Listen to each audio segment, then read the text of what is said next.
పలుమార్లు ప్రయోజనం అన్నటువంటి పదం పాత నిబంధనలో కొత్త నిబంధనలో చెప్పబడింది. సో ఆ అంశం గురించి మనం ఆలోచన చేసినట్టయితే ప్రయోజనం అంటే ఇంగ్లీష్లో ప్రాఫిట్ అన్నారు, బెనిఫిట్ అన్నారు. తెలుగులో ప్రయోజనం లేకపోతే మేలు అన్నటువంటి మాట. ఇంట్రొడక్షన్గా మనం చెప్పుకున్నట్టయితే ఈ లోకంలో ప్రతి మనిషి కూడా తనకు లాభకరమైంది, తనకు ప్రయోజనకరమైంది చేయడానికే ఇష్టపడతాడు. అంటే ఎవరైనా సరే ఒక వ్యవహారం తన ముందుకు వచ్చినప్పుడు తనకు మేలు ప్రయోజనం అన్నప్పుడే అందులోకి వెళ్తాడు. అఫ్కోర్స్ కొంతమంది అందులో వెళ్ళి మోసపోవచ్చు, కానీ ప్రయోజనం నీకు మేలు కలుగుతుంది అన్న మాట మనిషిని ఆకర్షిస్తుంది, లేకపోతే మనిషిని ప్రేరేపిస్తుంది, మనిషిని ఒక విషయంలోకి తీసుకొని రావడానికి ఆ పదం ఉపయోగపడుతుంది, ప్రయోజనం అన్నటువంటి మాట. మనుషులు కూడా ఆలోచన విధానం అట్లనే ఉంటుంది, అది సహజం. అంటే ఎవరు ఏం చేసినా నాకు ప్రయోజనం ఉందా లేదా. పాత నిబంధనలో కూడా పలుమార్లు, అంటే చదవాల్సిన పని లేదు, వాళ్ళ ఆలోచన విధానం అంతా కూడా. రిబ్కా అంటుంది, మరి ఈ దేశస్థురాండ్రైన హేతు కుమారులలో వీరి నుండి ఒకదానిని యాకోబు పెండ్లి చేసుకుని ఎడల నా బ్రతుకు వలన నాకేమీ ప్రయోజనం.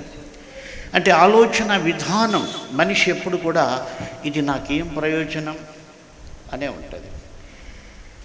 మరి ఏసేపును వాళ్ళు గుంతలో తోసేసిన తర్వాత వాళ్ళు కూడా ఏమనుకుంటున్నారంటే, అప్పుడు యూదా మనము మన సహోదరుని చంపి వాని మరణమును దాచిపెట్టినందువలన ఏం ప్రయోజనం, కాబట్టి చెప్పేద్దాం అని చెప్పారు. అలాగే మొర్దెకై కాలంలో మరి హామాను, ఆయన కూడా ప్రయోజనం గురించి మాట్లాడుతున్నాడు.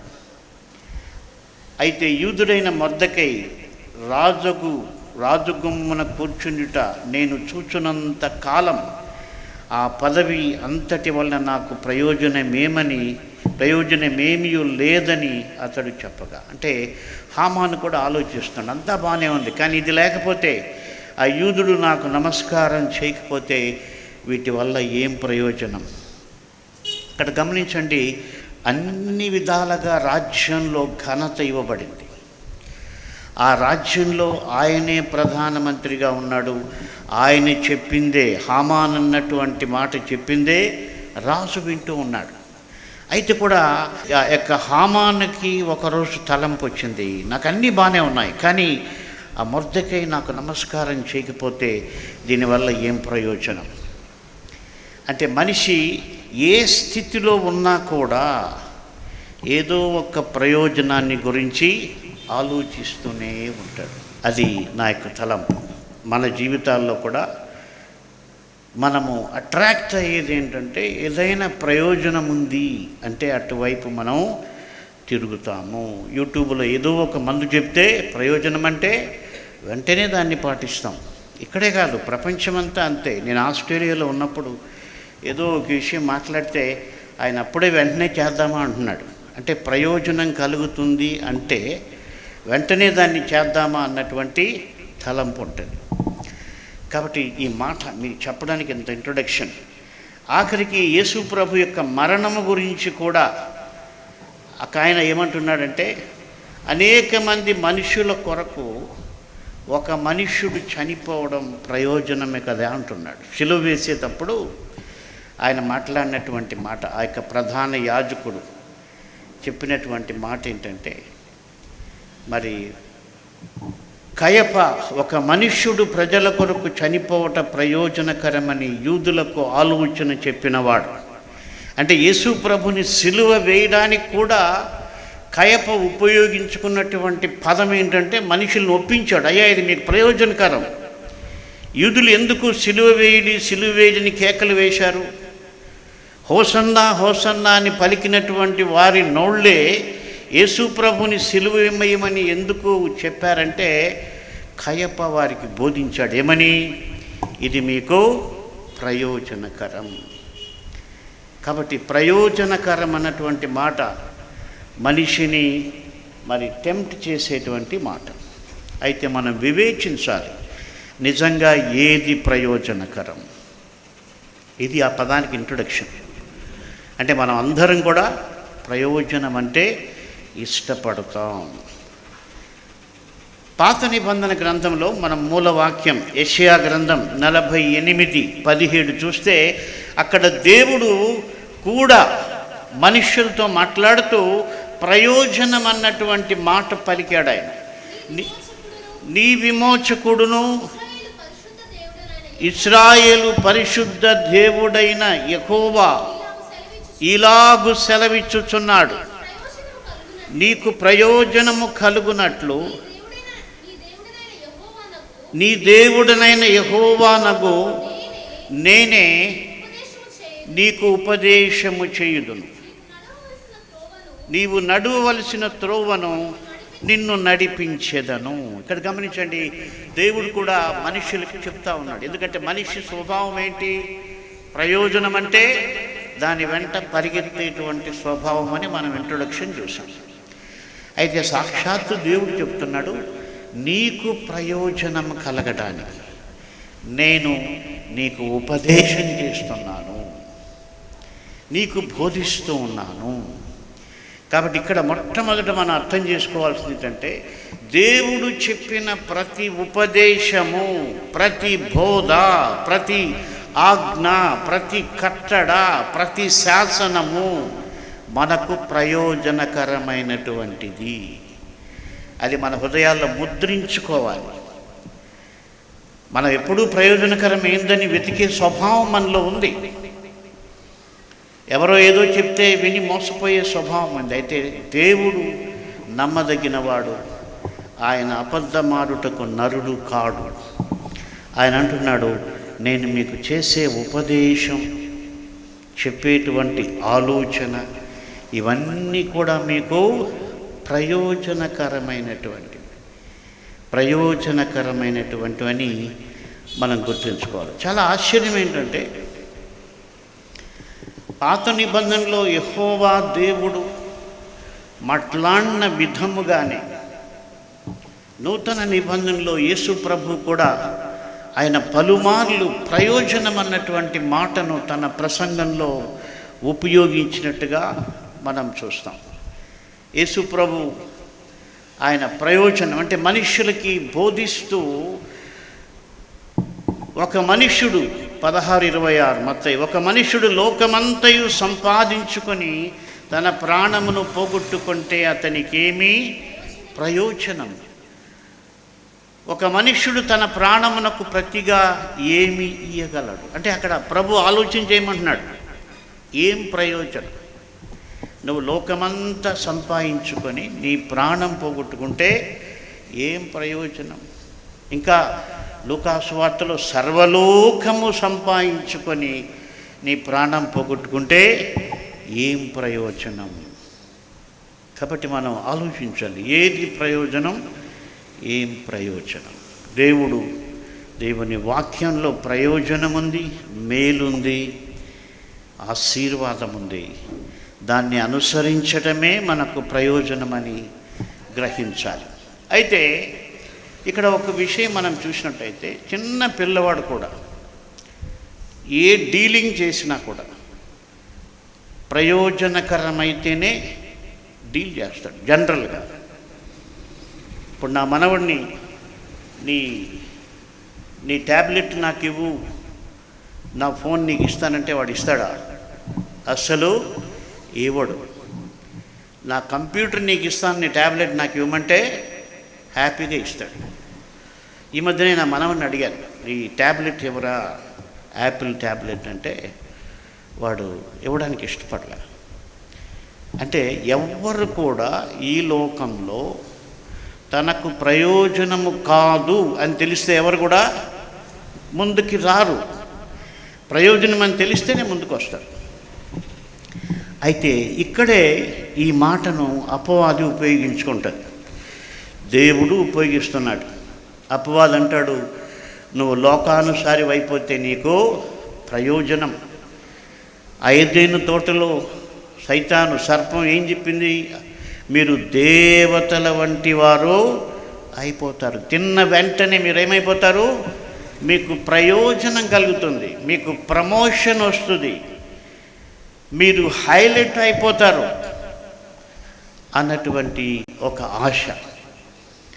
కాబట్టి మనం దేవుని మాటయే మనకు ప్రయోజనం, ఇంక ఏది కూడా ప్రయోజనం కాదు అని మనం గ్రహించాలి. అయితే బైబిల్లో కొన్ని నిష్ప్రయోజనమైన విషయాలు ఉన్నాయి. వాటి వెంబడి ఎక్కువగా మనుషులు పోతూ ఉంటారు. వాటిని కొన్ని చూద్దాం, మళ్ళీ ఈ టాపిక్ వద్దాం. మొట్టమొదటిది ఏంటంటే దేవుని మాట మనకు ప్రయోజనం. అయితే నిష్ప్రయోజనమైనటువంటి విషయాలు, ప్రసంగి గ్రంథం 5:7 అధికమైన స్వప్నములను మాటలను నిష్ప్రయోజనములు, నీ మట్టుకు నీవు దేవుని యందు భయభక్తులు కలిగి ఉండుము. అంటే అక్కడ కూడా ప్రసంగి ఏమంటున్నాడంటే, అయ్యా దేవుని యందు భయభక్తులు కలిగి ఉండడమే నీకు ప్రయోజనం.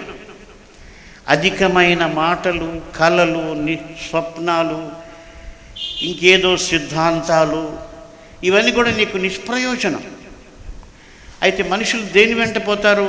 రకరకాల దర్శనాల గురించి, రకరకాల బోధల గురించి, నిష్ప్రయోజనమైన వాటిపైనే మనుషులు పోతారు.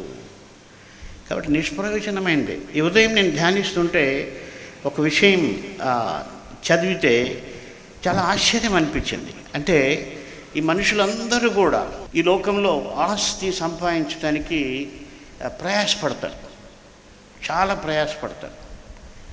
అయితే ప్రసంగి అంటున్నాడు, ఆస్తి ఎక్కువైన ఎడల, ప్రసంగి 5:11, ఆస్తి ఎక్కువైన ఎడల దాన్ని భక్షించువారును ఎక్కువగుదురు. కన్నులారా చూచుట కాక ఆస్తిపరునికి తన ఆస్తి వలన ప్రయోజనమేమి అంటున్నాడు. అంటే మనిషి దేన్నైతే సంపాదిస్తూ ఉన్నాడో, దేని కొరకైతే రాత్రి పగలు ప్రయాసపడుతున్నాడో, దాని యొక్క ముగింపు ఏంటంటే అది ఎక్కువైతే దాన్ని తినేవాళ్ళు కూడా ఎక్కువ అవుతారు. అయితే సంపాదించినటువంటి ఈయనకేం ప్రయోజనం లేదంటున్నాడు. ఏమంటున్నాడు? ఊరికే దాన్ని చూస్తావు అంతే, దానివల్ల నీకేమీ ప్రయోజనం లేదు. అరే, దీనికా మనిషి ప్రయాసపడేది అనిపించింది. నాకు చాలా ఆశ్చర్యం అనిపించింది. ఈ మాట సరిగ్గా అర్థమైతే ఈ లోకంలో మనుషులు ఆస్తులు సంపాదించుకోవడానికైతే ప్రయాస పడరు, ఆత్మీయత సంపాదించుకోవడానికి ప్రయాసపడతారు. ఎందుకంటే దానివల్ల ఏం ప్రయోజనం లేదు. ఒకవేళ అది దేవుని కొరకు ఉపయోగపడితే తప్ప దానివల్ల ఏం ప్రయోజనం లేదు. కాబట్టి నిష్ప్రయోజనమైన విషయాలు మనం కొన్ని చూస్తున్నాం. స్వప్నములు, దర్శనాలు, ఈ లోక అధిక మాటలు, అధికమైన మాటలు, ఇవన్నీ నిష్ప్రయోజనం. ఆస్తి ఎక్కువ సంపాదించటం నిష్ప్రయోజనం అంటున్నాడు. మూడవది, ఐగుప్తు వలన సహాయము పలికి మాలినది, నిష్ప్రయోజనమైనది అంటున్నాడు. యెషయా 37 ప్రవక్త చెప్తూ ఉన్నాడు, అయ్యా మీరు లోకం నుంచి సహాయం ఆశిస్తూ ఉన్నారు, అయితే అది నిష్ప్రయోజనమైంది, అది పనికి మాలినటువంటి, దానివల్ల ఏం ప్రయోజనం లేదు అంటున్నాడు. కాబట్టి ఇంకా 4వ విషయం, ఇదిగో అబద్ధపు మాటలను మీరు నమ్ముకొనుచున్నారు, అవి మీకు నిష్ప్రయోజనులు. గమనించండి, మనుషులు ప్రయోజనం కావాలని కోరుకుంటున్నారు, కానీ జీవన విధానం అంతా కూడా నిష్ప్రయోజనమైన వాటిపైనే తిరుగుతూ ఉంది. అందుకే మనం దాన్ని గ్రహించాలి. ఇంకా అంటున్నాడు చాలా విషయాలు నిష్ప్రయోజనకమైనటువంటివి.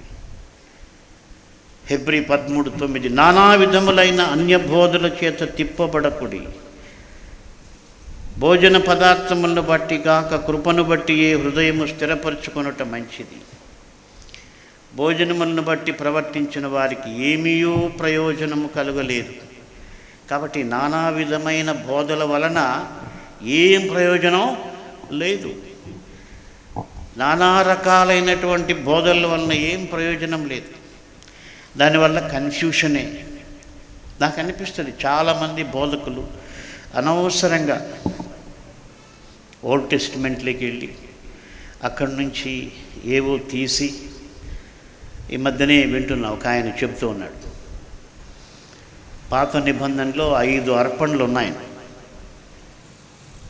రకరకాల అర్పణలు ఉన్నాయి, అవన్నీ నువ్వు అర్పిస్తూ ఉన్నావా అంటే ఆ బోధ ఎందుకు చేస్తున్నాడంటే వచ్చిన విశ్వాసులు దశంభాగాలు తీసుకురావాలని ఉద్దేశం. అలాగే మీరు అర్పించకపోతే నాశనం అయిపోతారు అంటున్నాడు. అసలు బైబిల్ న్యూ టెస్టిమెంట్ ఏం చెప్తుంది? యేసుప్రభు ఏమన్నాడు? మొట్టమొదట ఆజ్ఞ ఏంటి? నీ పూర్ణ ఆత్మతో, పూర్ణ హృదయంతో, పూర్ణ వివేకముతో, నీ పూర్ణ బలముతో నీ దేవుడైన యెహోవాను ప్రేమించాలి, ఆరాధించాలి. దాన్ని పక్కన పెట్టేసి ఎక్కడెక్కడికో వెళ్ళి దాన్ని హైలైట్ చేసి మనుషుల్ని భయపెట్టించేసి ఏం ప్రయోజనం? అసలు బైబిల్ ఏం చెప్తుందంటే చాలా స్పష్టంగా ధర్మశాస్త్రం గురించి ఏం చెబుతుందంటే, హెబ్రీయులకు రాసిన పత్రిక 7వ అధ్యాయం 18వ వచనం, ఆ ధర్మశాస్త్రము దేనికి నీ సంపూర్ణ సిద్ధి కలుగజేయలేదు గనుక ముందీయబడిన ఆజ్ఞ బలహీనమైనందునను నిష్ప్రయోజనమైనందును అది నివారణ చేయబడి ఉన్నది. అంటే ధర్మశాస్త్రము కంటే శ్రేష్టమైనటువంటి బోధ యేసు ప్రభు చేశాడు. ధర్మశాస్త్రం ఒకప్పుడు పాపం అంటే ఏదో తెలియచేయడానికి, దేవుడు ఎంత పరిశుద్ధుడో చెప్పడానికి ధర్మశాస్త్రం ఇవ్వబడింది.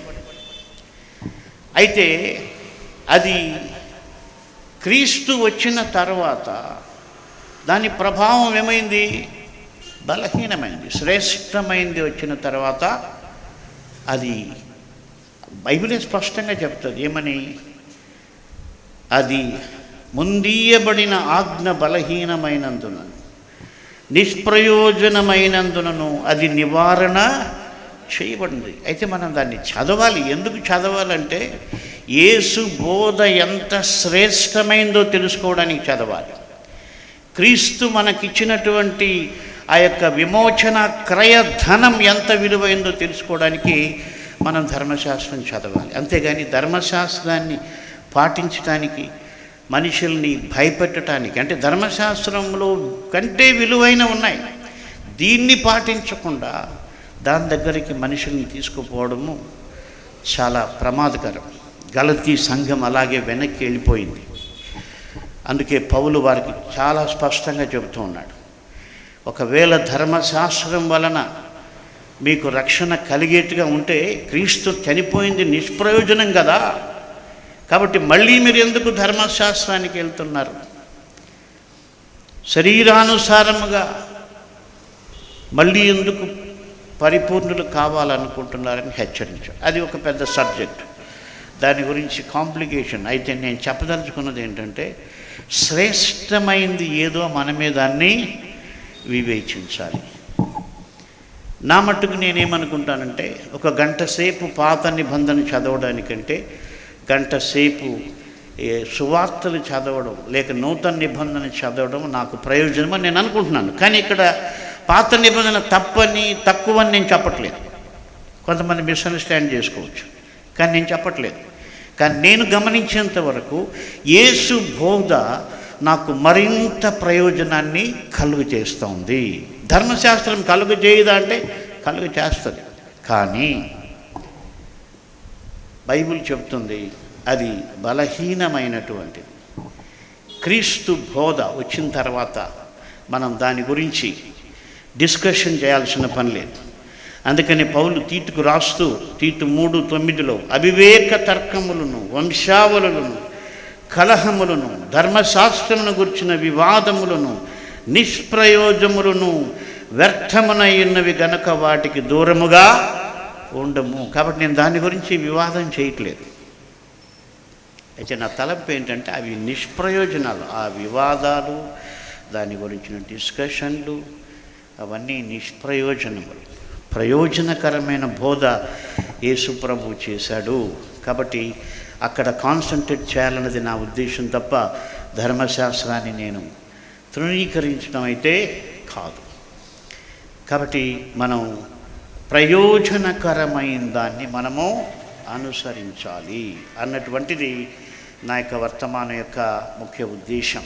అందుకొరకే మనం చూసినట్టయితే అంటే ప్రయోజనకరమైనది కావాలని మనిషి ఆశించే మనసు ఉంది, కానీ జీవితం అంతా నిష్ప్రయోజనమైన వాటిపైనే మనిషి ప్రయాసపడుతుంటాడు. దినంలో గడిపే టైం అంతా కూడా నిష్ప్రయోజనమైనవే. ఆయన బోధలో ఉన్న ప్రత్యేకత ఏంటంటే నీకు ఆత్మ సంబంధమైన ప్రయోజనము కలగాలంటే నువ్వు కొంత నష్టపోవడానికి కూడా సిద్ధపడాలని ప్రభు బోధించాడు. ఆయన అంటున్నాడు, ప్రభు అంటున్నాడు, ఏమంటున్నాడు? నీ కుడి కన్ను నిన్ను అభ్యంతరపరిచినెడల దాని పెరికి నీ యొద్ద నుండి పారవేయము. నీ దేహమంతయు నరకములో పడవేయబడకుండా నీ అవయములలో ఒకటి నశించుట నీకు ప్రయోజనకరము కదా. అంటే ఇక్కడ యేసుప్రభు ఏమంటున్నాడు? నువ్వు నష్టపోయినా పర్వాలేదు, నీకు ఏది ప్రయోజనమో దానిపైన నీ దృష్టి పెట్టమంటున్నాడు. కాబట్టి మనం ఏం చేస్తున్నాం? ప్రయోజనకరమైనవి చూస్తున్నామా? ప్రయోజనకరమైనవి మాట్లాడుతూ ఉన్నామా?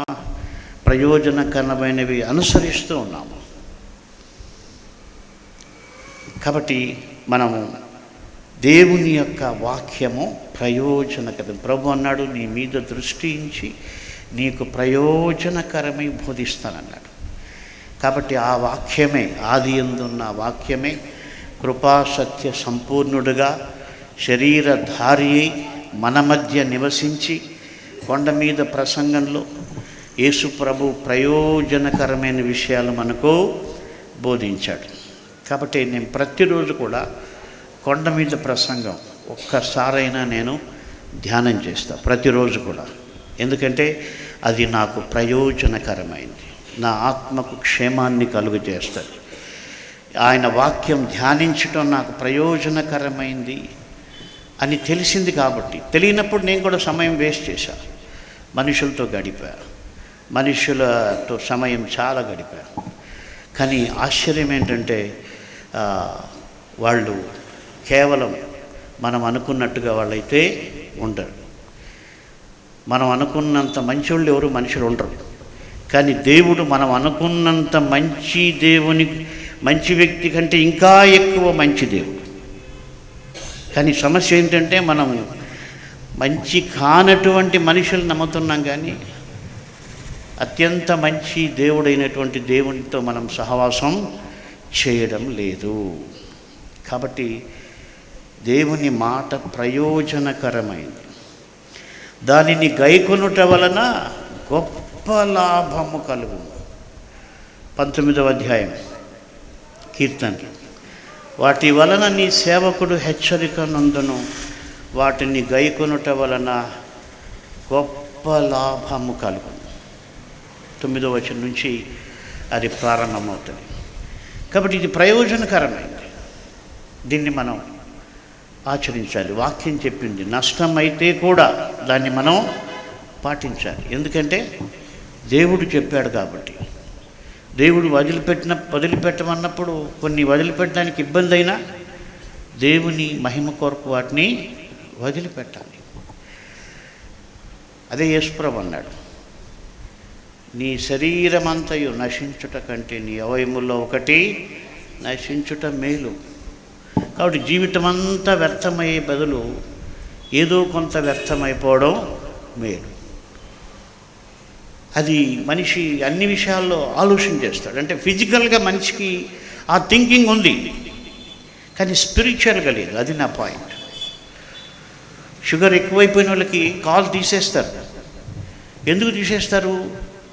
ఆ కాలు తీకిపోతే ఆ గ్యాంగ్రీన్ మొత్తం శరీరానికి ఫామ్ అయ్యి మనిషి చచ్చిపోతాడు. కాబట్టి అక్కడ మనిషి పాటిస్తున్నాడు. అంటే యేసుప్రభు చెప్పిన బోధ ఏంటి? నీ శరీరం, నీ దేహమంతయు నశించుట కంటే నీ అవయముల్లో ఒకటి నశించుట నీకు ప్రయోజనకరం.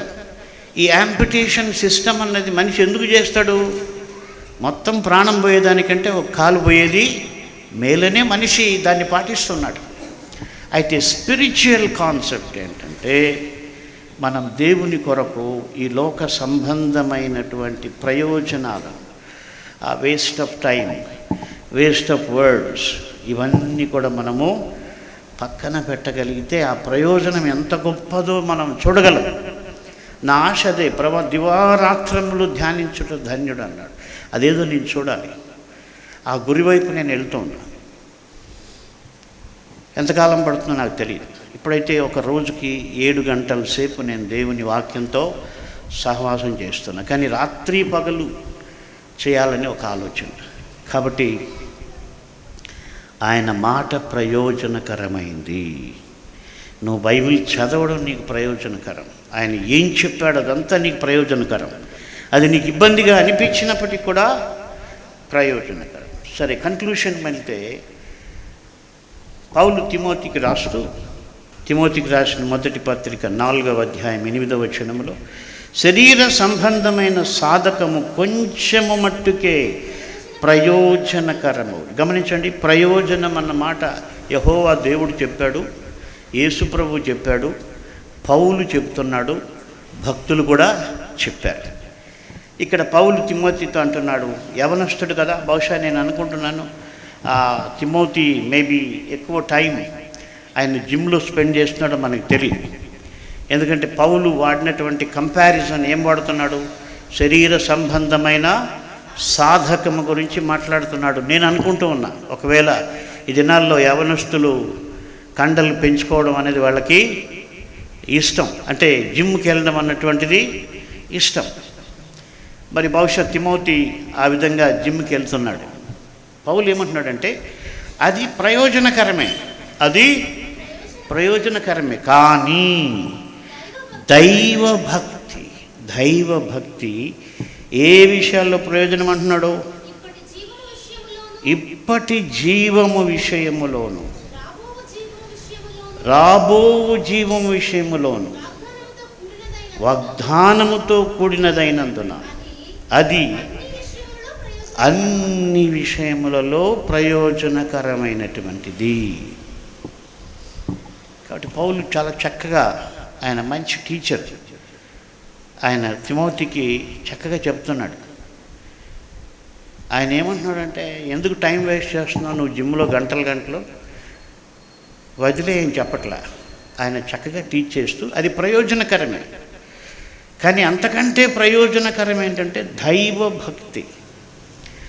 దైవభక్తిని గురించినటువంటి సాధకం, వాక్యం చదవడం, ప్రేయర్ చేయడం, దేవుణ్ణి స్తుతించటం, ఆరాధించటం, సువార్తలో పాలు పొందడం, ఉపవాసం ఉండడం, ఇవన్నీ దైవభక్తి సంబంధమైనటువంటి సాధకాలు. కాబట్టి కొంచెం మట్టికే ప్రయోజనకరము. కానీ దైవభక్తి ఇప్పటి జీవము విషయములోను, రాబో జీవము విషయములోను, వాగ్దానముతో కూడినదైనందున అది అన్ని విషయములలో ప్రయోజనకరమగును. అంటే ఇక్కడ పౌలు చెబుతున్న మాట మనం కొంత లోతుగా ఆలోచన చేస్తే, ఆయన ఒక మెడిసిన్ గురించి మాట్లాడుతున్నాడు. అంటే దైవభక్తి అన్నటువంటి మెడిసిన్ గురించి మాట్లాడుతున్నాడు, ఒక యాటిట్యూడ్ గురించి మాట్లాడుతున్నాడు. ఇది ఎంత ప్రయోజనం అంటున్నాడంటే, అన్ని విషయాలు అంటే ఏంటి? ఇంక ఏదైనా అది నీ ఆరోగ్యానికి పనికొస్తుంది, నీ తలనొప్పికి పనికొస్తుంది, నీ కడుపు నొప్పికి పనికొస్తుంది, మోకాళ్ళ నొప్పులకి పనికొస్తుంది. అంటే ఆ వాక్యంలో ఆ శక్తి ఉందంటున్నాడు. మనం దాన్ని అనుభవించడం లేదు, అంతే. మీరు దేవుణ్ణి అడగచ్చు, ప్రభా నేను ప్రతిరోజు గంట సేపు బైబిల్ చదువుతాను, మీ వాక్యంలో నేను సాధన చేస్తాను, మీరు అన్ని విషయంలో అది ప్రయోజనకరమైనది కాబట్టి నా ఆరోగ్యానికి కూడా దాన్ని ప్రయోజనకరంగా చేయండి, నన్ను స్వస్థపరచండి అని అడగచ్చు మనం. ఎందుకంటే వాగ్దానముతో కూడినదై అన్ని విషయములలో ప్రయోజనకరమైనది. కొన్ని విషయాలు కాదు. ఆ మాట మనం ఎంతైనా ఆలోచించి, అంటే మన జీవితంలో ఉన్న ప్రతి సమస్య పరిష్కారానికి, మన ప్రవర్తనకు, మన ఆలోచన విధానానికి, మన సంభాషణకు, అన్ని విషయాల్లో అది ప్రయోజనకరమైనటువంటి దాన్ని మనం ఆలోచించేయాలి. దాని యొక్క విలువ మనం అర్థం చేసుకోవాలి. దాన్ని మనం ఒకసారి కంపేర్ చేసుకోవాలి. ఈ మధ్యనే ఒక పాస్టర్స్ మీటింగ్లో వాళ్ళు కొన్ని మాటలు చెప్పమన్నారు. అంటే దాదాపు 54 సంవత్సరాలు అక్కడ టీచింగ్ చేశారు పాస్టర్స్కి. నేను కూడా అక్కడ ఒక ప్రీచర్గా చెప్పాను. మొన్న దాన్ని కన్క్లూడ్ చేసినప్పుడు లాస్ట్లో నన్ను కొన్ని మాటలు మాట్లాడమన్నారు. అప్పుడు వాళ్ళకి అర్థమయ్యే విధంగా ఏం చెప్పాలి అంటే, టైం లేదు, 2 నిమిషాల్లో చెప్పాలి, 5 నిమిషాల్లో చెప్పాలి. వెంటనే నాకు వాక్యం గుర్తొచ్చింది. అది మీకు కూడా ప్రతి ప్రసంగంలో కూడా చెప్తే మంచిది అనిపిస్తుంది. హెబ్రీయులకు రాసిన పత్రిక 2వ అధ్యాయం 1వ వచనం, కావున మనము వినిన సంగతులను విడిచిపెట్టి కొట్టుకొని పోకుండునట్లు వాటి యందు మరి విశేష జాగ్రత్త కలిగి ఉందము. పౌలు యొక్క టీచింగ్ అన్నటువంటిది చాలా అద్భుతమైనటువంటిది. దేవుడు ఆయనకి ఒకరన్నారు, నీ ప్రీచింగ్ కంటే నీ లేఖలు బాగుంటాయి అన్నాడు. మరి ఆయన ప్రీచింగ్ ఎలా ఉందో మనం వినలేదు, బట్ ఆయన లేఖల్లో మనం చూస్తూ ఉన్నాం. ఆయన చాలా చక్కగా అంటున్నాడు. ఆయన ఏమంటున్నాడంటే, మనము వినిన సంగతులు అంటే అప్పుడే మరి చాలా విషయాలు బోధించి, ఇంకా బోధించబోయే విషయాల గురించి కూడా ఒక రకంగా హింట్ ఇస్తూ, మనము వినిన విషయములు విడిచిపెట్టబడి కొట్టుకొని పోకుండున్నట్లు వాటి యందు మరి విశేష జాగ్రత్త కలిగి ఉందము. కాబట్టి మనం ఏమైతే వింటున్నామో అవి ప్రమాదం ఉంటుంది. ఏం ప్రమాదం? అవి విడిచిపెట్టే ప్రమాదం ఉంది, అవి కొట్టుకొని పోయే ప్రమాదం కూడా ఉంది. ఈ వారం చెప్పాను, వచ్చే వారానికి మీరు అవి విడిచిపెట్టే ప్రమాదం ఉంది, అవి మీ మనసులో నుంచి కొట్టుకొని పోయే ప్రమాదం కూడా ఉంది. అందుకేమంటున్నాడు, వాటి యందు మరి విశేష జాగ్రత్త కలిగి ఉందాము. సో ఆ మాట చెప్పి వాళ్ళకి అర్థమయ్యడానికి చెప్పాను, పాస్టర్లకు అర్థమయ్యే విధంగా చెప్పాను. ఇప్పుడు మీకు కానుక ఇస్తారు, దాని యందు మీరు దాన్ని విడిచిపెట్టేస్తారా, కొట్టుకొని పోయేట్టుగా చూస్తారా? చాలా జాగ్రత్తగా పెట్టుకుంటారు. ఒకవేళ ఎక్కువ డబ్బులు ఇచ్చారనుకో కానుక, మరి విశేష జాగ్రత్త కలిగి ఉంటారు. కాబట్టి నేను చెప్పింది ఏంటంటే, వాక్యము అతి శ్రేష్టమైనటువంటిది. కాబట్టి అది విడిచిపెట్టబడకుండా, కొట్టుకొని పోకుండా జాగ్రత్త పడేటువంటి బాధ్యత మన పైన ఉంది. ఎందుకంటే అందులో ప్రయోజనం ఉంది. అందులో ఎంత ప్రయోజనం అంటే అన్ని విషయాల్లోనూ ఉంది, అన్ని విషయాల్లోనూ. నా మట్టుకు నా ఎక్స్పీరియన్స్ ఏంటంటే, నాకు కొన్ని చాలా ఫిజికల్ అనారోగ్య పరిస్థితులు వచ్చాయి.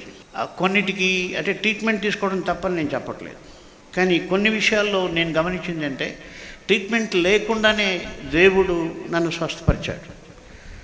నేను అనుకుంటున్నాను దేవుని వాక్యం క్రియ చేస్తోంది అని. చాలా ఒకసారి దాదాపు సంవత్సరం క్రితం డాక్టర్లు నన్ను పరీక్షించి, ఈ గొంతు కింద ఏదో ఒక గడ్డ వస్తుంది, అది ఇంకొంచెం పైకి వస్తే మీరు మాట్లాడడానికి కూడా వీలు కాదు, వెంటనే ఆపరేషన్ చేయాలన్నారు. అంటే ఆ స్వరపేటికను తన్నుకొని ఒక గడ్డ వస్తుంది, అది చాలా వరకు ఇప్పుడు ప్రెస్ చేస్తూ ఉంది, మీరు దాన్ని కంప్లీట్గా ఆపరేషన్ చేసుకోవాలని. ఇది ఎప్పుడు ఒక 1.5 year కిందట.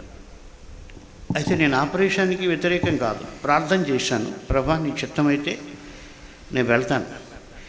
కానీ వాళ్ళు ఇంకో మాట చెప్పారు, ఏంటంటే ఆపరేషన్ చేసిన తర్వాత మీకు స్వరం రావచ్చు రాకపోవచ్చు అని కూడా చెప్పారు. దాంతో నేను అనుకున్నాను అదెందుకు ఇంతకాలం మేము మాట్లాడినంతకాలం మాట్లాడదాంలే అని అనుకున్నా. ఎనీవే ప్రార్థన చేశాను. ఒక 6 నెలల తర్వాత నేను చెకప్కి వెళ్తే అక్కడ ఏం కనిపించిందంటే అది తగ్గిపోయినట్టుగా కనిపించింది. దేవునికి స్తోత్రం.